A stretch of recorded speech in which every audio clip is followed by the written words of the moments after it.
case laban kay Secretary Boying Remulla at yung iba pang kasangkot dun sa pag-aresto at pag-kidnap kay Presidente Duterte. Ngayon, nais ko munang klaruhin na malapit sa aking pamilya at pinapahalagahan ko ang aming pagkakaisa ng pamilyang Remulla. Kaya lang, hindi totoo na wala na siyang kaso at may clearance na siya para sa pagiging ombudsman. May kaso pa rin si Secretary Boying dahil nag-file ako ng motion for recon of the joint resolution of the Office of the Ombudsman na nagbabasura sa mga kaso laban sa Secretary at sa iba pa. 7 sila. Ayon sa rules ng mismong ombudsman, maaring magsampa ng motion para sa rekonsiderasyon sa loob ng 5 araw mula nang matanggap ang abiso ng desisyon. Klaro naman at ipapakita ko sa inyo na walang 5 araw na binigay sa akin. Inihain ko ang aking motion sa mismong araw na inilabas ang desisyon, umaga, hapon. Malinaw na naisampa ko sa tamang oras. Sa makatwid, may nakabinbin pa rin kaso si Secretary Boying sa ombudsman. Anumang ombudsman clearance na nagsasabing kabaligtaran nito ay malinaw na hindi totoo at ang sino man maglalabas ng ganoong clearance ay kasabwat sa pandiling lang ng tao. Inihain ko rin, part 2 na to, ang aking motion, urgent motion to inhibit laban kay OIC Ombudsman Vargas at sa mga miyembro ng panel of investigators. Dapat lang protektahan naman nila ang imahen at manatili ang dangal ng ombudsman na sa pamamagitan ng pag-urang ni OIC Vargas kasama ng buong panel of investigators. Mahiya naman sila. Mahiya naman silang lahat. Nais ko rin banggitin ang narito din, eto naman, yung final ni Mayor, Vice Mayor Baste Duterte sa OIC Mindanao na siyang natanggap na at narehistro na sa Ombudsman Manila. Nagpapasalamat ako at may isa pang kaso. Matagal ko nang hinihintay. Buti, ginalaw na kaagad. Akala ko mag-isa ako tumatagay. Kay OIC OMB Vargas, OIC na rin ang taumbayan ang nangyayari. OIC ko na rin na dapat wag mong pakialaman dahil OIC your true colors. Kaliwa-liwanag na. At iniisip ko rin na umakyat sa Korte Suprema kapag binasura pa rin ito at tuloy-tuloy nila malabag ang iba't ibang batas at due process. Huli, nais ko rin banggitin na inanyayahan ako ng majority at tulad ni Senator Marcoleta, bigla akong sinabihan na kung last week ako yung chairman ng Foreign Relations, this week, iba na yata ang utos. Kapag hindi ako maging majority, hindi pwedeng maging chairman ng Foreign Relations. Hindi naman ako kapito ko sa position, okay lang yon. That's it. Hello. So, ang decision nyo is to remain with the minority even if that means you're gonna lose yung Foreign Relations Committee. Oo, Tama yeah. po? Oo. So Ganyan talaga eh. What committees po yung stay with you po? Parang wala. So far wala eh. Wala pang binibigay sa amin. Okay lang. Zero committee po kayo, ma'am? Wala. Wala. Zero as in na wala na po kayong chini-chair now na committee? Wala. Di ba dati ilan yan sa apat yan? Ang dami, 5 nga eh. Naglabis-labis nga yung trabaho ko last session. Tapos nangangampanya pa ako. Hirap na hirap nga ako noon eh.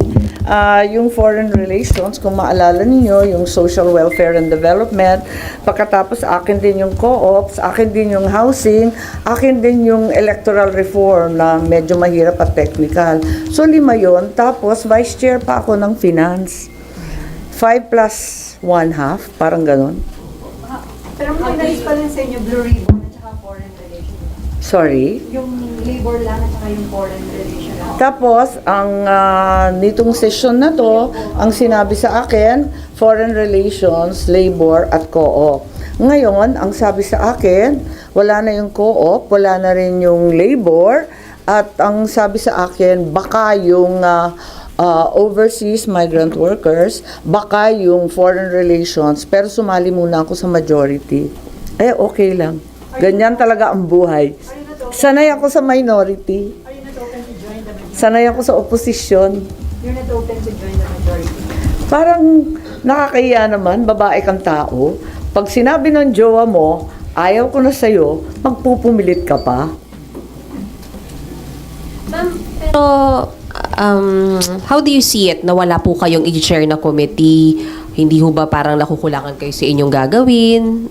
Ngayon, at least under this Congress? Okay na rin yun. Mag-e-eksena lang tayo ng kung ano-ano dyan sa plenaryo. Sanay naman ako tagal-tagal namin sa Congress, lagi akong oposisyon. So anyway, sana mabigyan din ng konti itong issue sa ombudsman. Ito talaga ang huling hantungan ng hustisya para sa mga naglabag sa batas na ating mga government officials. Wala nang tatakbo ang iba kundi yung ombudsman. Pag talagang binastos na at talagang ginawa ng politika ang ombudsman, wala na talaga tayong uuwian. Apakalungkot naman ito. So, sabi niyo At nga, sinabi na nga, OIC lang. OIC na nga talaga your true colors.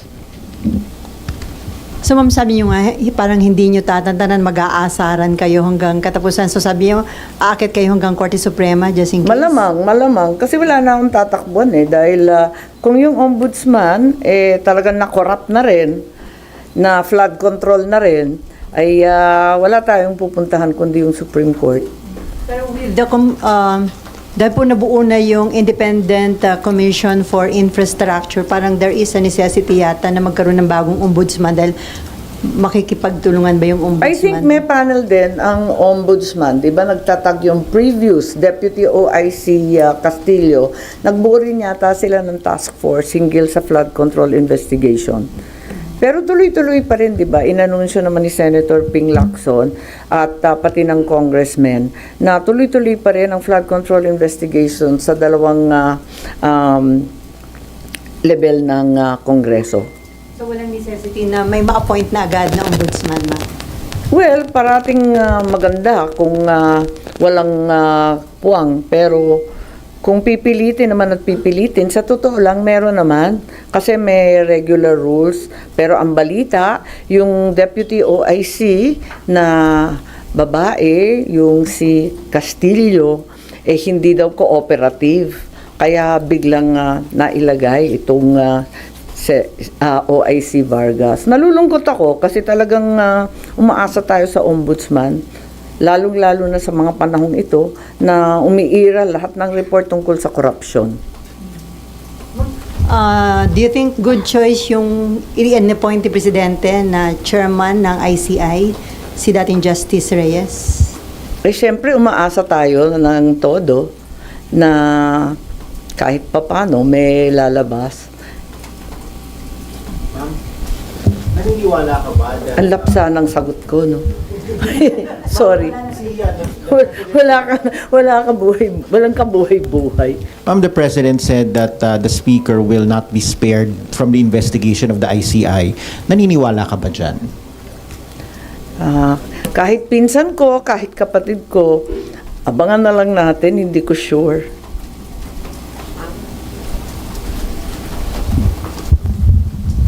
Ma'am, sorry, related lang po. Ma'am, you reposted a post from the election period. Yung pong sinabi nyo, hindi ito gobyernong Marcos, kundi gobyernong Romualdez at Araneta. May we know why you reposted the video yesterday? Wala, pinapaalala ko lamang na matagal ko nang sinasabi to. Maraming nalilito kung bakit ako ay tumututol sa napakaraming linalabas na polisiya ng aking kapatid. Tulad ng sinasabi ko, mahal ko ang aking kapatid. Hindi magmamaliw yan kailanman. Kaya lang, hindi ito ang turo ng aking ama. Kung buhay yung tatay ko, kaya ako pumunta sa puntod, sa libingan, talagang masasabon kami ng bonggang-bongga. Hindi talaga siya papayag ng ganito. Last na lang po. Ma'am, nakausap niyo na po ba yung kapatid niyo ever since nagsimula to yung mga flood control? Wala, hindi na kami nagkikita. Hindi ako kumbidado sa Ilocos. Noong September 11. Okay lang kasi gusto ko naman pumunta sa talagang festehado. Yung tatay ko naman na may birthday, di puntahan sa puntod. At saka kasama ko masaya.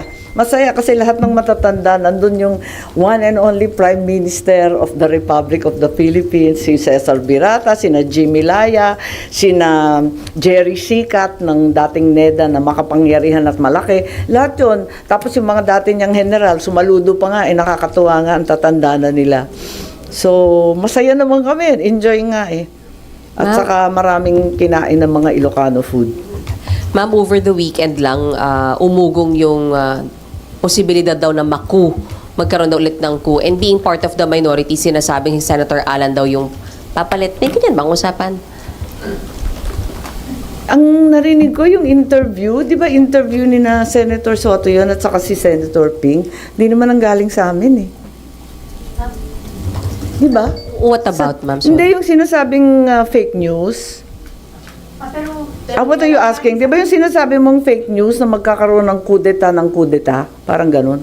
Pero nagkaroon po ba ng pag-uusap sa minorya na magpapalit po muli ng liderato? Hindi, walang pinag-uusapan na ganun. Ang pinag-uusapan lang namin is staying alive. Ayan, yung mga reference po namin, puro dekada 1990, ano ba yun? Kay Billy Ray Cyrus, Aki Breaky. Di ba Miley na ngayon? Sorry Nag-react lang si Senator Ping, ma'am, doon sa lumabas sa isang Davao-based, ano ba yan? Ano? Oo, parang may isang TV, ano ba yun?